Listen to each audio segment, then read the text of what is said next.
So, you're a beginner within FIFA 23 Ultimate Team and you want to grind packs to get the very best players, but whenever you do play online, you get absolutely destroyed, making it very hard for you to progress to get those amazing players.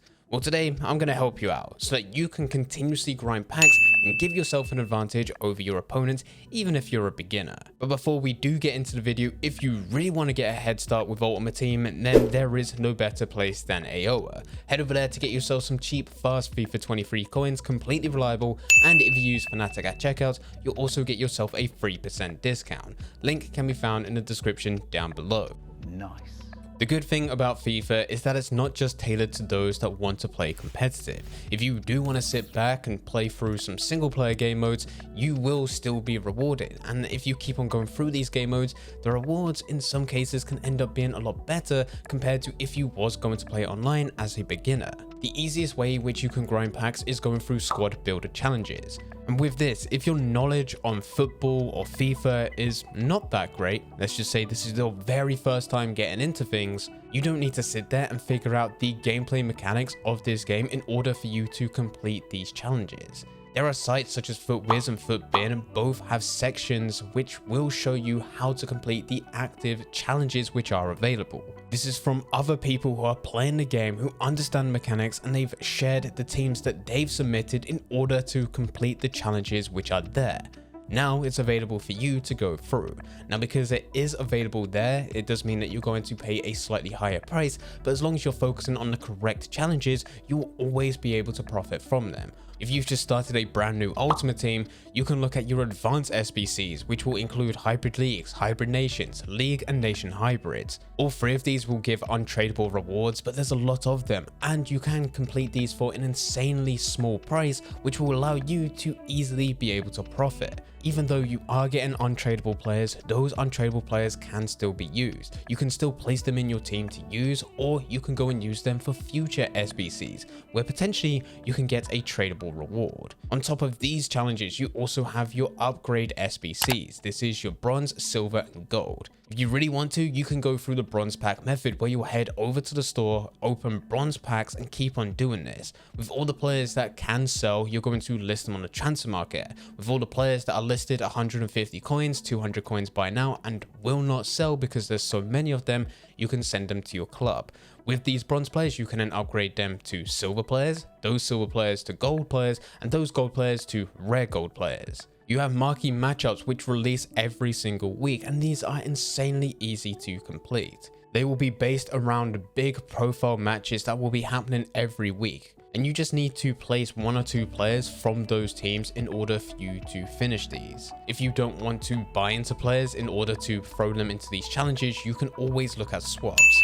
During different times of the years, EA will release new promos which will have swap tokens. For this, you either need to go through other SBCs or you need to go through objectives, and they will reward you with a swap token. And once you collect enough of these swap tokens, you can submit them within SBCs in order to get packs or players. And then finally, if EA does ever release them, we have League SBCs. These are just challenges which are based around specific leagues, and for those leagues, you'll need to submit a challenge for every single team. If you see any of these available, they are 100% worth going through, because when you go through them for a reasonable price, you're always going to be able to profit from them. Your pack value will be a lot more than the value of the challenge itself. But with SBCs, you do need to either have coins or players to begin with. That's where it makes sense for you to always be going through squad battles. Squad battles is incredibly easy. You're playing against the AI, you can select the difficulty, and for every game that you go through, at the end, you'll be rewarded with points.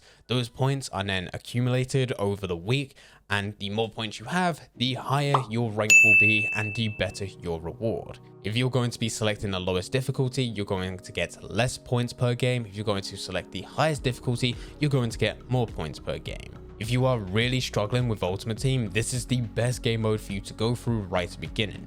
It does mean that you need to play those tedious games against the AI, but it's better than doing nothing, hoping that one day you're going to be able to get something good, even though there's no other way in which you can bring in coins or packs to your club. You'll need to start with squad battles first in order for you to bring in coins, to bring in some rewards, and then hopefully out of those rewards you'll get something good, and as time goes on you'll continuously progress where you can use everything that you've been able to build up to go through the other game modes that we're going to be talking about. Whilst going through squad battles, it's also worth looking at your objectives. Now, if done correctly, objectives will be the best way in order for you to grind packs, but it's not going to be giving you as many coins.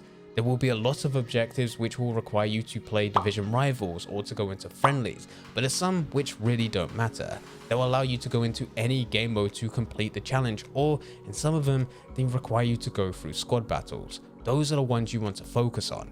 During the World Cup, EA released World Cup swaps. And for a lot of those challenges, they require you to go through squad battles, or they would allow you to go through squad battles, which meant that even if you were new to the game and you were struggling every single time that you played online, you could just go into squad battles, play these, and even though it's going to take slightly longer, you will still end up with the exact same reward compared to what the other players are doing within division rivals. Not to mention, whilst going through all of these, you'll also be progressing your seasonal rewards, which will also give you additional packs, coin boosts, as well as some other stuff which you can use to customize your stadium, but that's not too important. Once you start building up enough coins, this is where you can start looking at going through your single player drafts. For this, it's going to cost 15,000 coins in order for you to enter, but after that, it's very similar to what you'll do with squad battles.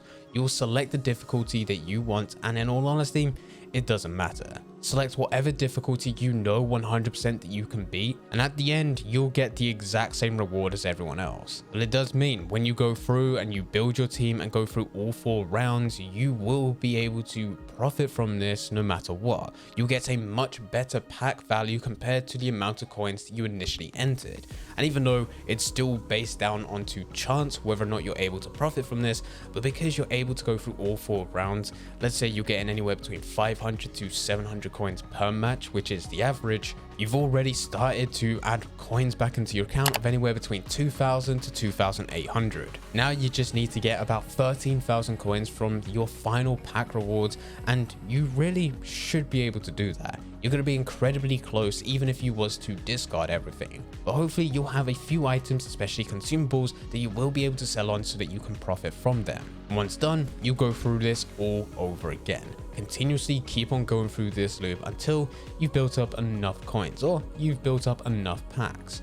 And finally, the last game mode that you should be going through is Foot Moments. Foot Moments did have the potential to be the best, but unfortunately, right now it's somewhat broken. When you go through, the text is going to look pretty weird on the side, and there used to be back in season 1 the ability for you to change the difficulty of some of these selected moments in order for you to be rewarded with more foot stars. But right now, even the ones which would allow you to change difficulty back in season 1 will not right this second, so it means that you're always only going to be getting 1 star per moment. And if all of that wasn't enough, EA aren't releasing too much content to it, which means even if you complete everything that is currently there, it's not enough for you to get some of the best rewards which are available every season, which is definitely a setback. But let's just say that you've already gone through everything. You've played a few matches in squad battles, you've completed some objectives, you've finished some SBCs, you've even entered into a single player draft, and you've got that loop going, and you have a bit more spare time during the week. You can go through Foot Moments to build up some foot stars, and gradually over time you will have enough in order to go through some of the seasonal rewards and unlock the best of the best. Don't waste any of your foot stars on going to get any of the rewards right at the beginning, but make sure that you're looking to the more expensive ones right at the end, because they can be good. Some of the rewards that I've got, even though it's not game changing, they're certainly useful, and I would spend more time going through this game mode if EA actually fixed it to allow you to change the difficulty to get more foot stars, as well as add more content to it. With all of this is how you should be grinding packs if you're a beginner within Ultimate Team and you're not confident in playing online. But with all of that said, you should still try and play Division Rivals. With FIFA over the last year or so, EA's been leaning more towards the non-competitive side of the game mode. Even if you're not able to win your games, you'll still be rewarded. There are checkpoints within Division Rivals that once you reach, you cannot go backwards. It is impossible for you to be relegated by losing games. And even though for you to unlock your weekly rewards within Division Rivals, you will need to either win 3 or 8 games per week, even if you're constantly losing, you'll still be gifted with qualification points at the end of each game, and on top of that, you'll still be progressing the games played for your seasonal milestones. Your seasonal milestones do not require you to win any games, you just need to play them, and in order for you to complete that, you must be going through a full match. So do not rage quit the second that you go 1 or 2-0 down. Continue to play the full 90 minutes and you will still be able to progress. And as long as you keep on doing this, eventually you're also going to have enough qualification points in order for you to go into the FUT Champions playoffs, where yet again it's still worth going through. Even if you lose all 10 of your games, you're still rewarded with 1 point at the end of every single loss, which means you're still going to be progressing, and the second that you reach your rank and all 10 games are over, you will still be able to claim your rewards immediately. And all of this is still helping you. But the only thing I'll say is if you're not a confident player, of course, try to get comfortable with the game with going into other game modes and build up your team so that you have the best possible advantage, and then go through these online games where hopefully you'll learn a bit more about the gameplay mechanics within FIFA and you will improve over time. This is how you should be going through Ultimate Team as a beginner if you're struggling when playing online. If you do have any questions about anything, then please feel free to leave them in the comment section down below. But anyway guys, I hope you guys did enjoy. If you did enjoy, don't forget to leave a like and subscribe. But for now, I'm going. So see ya.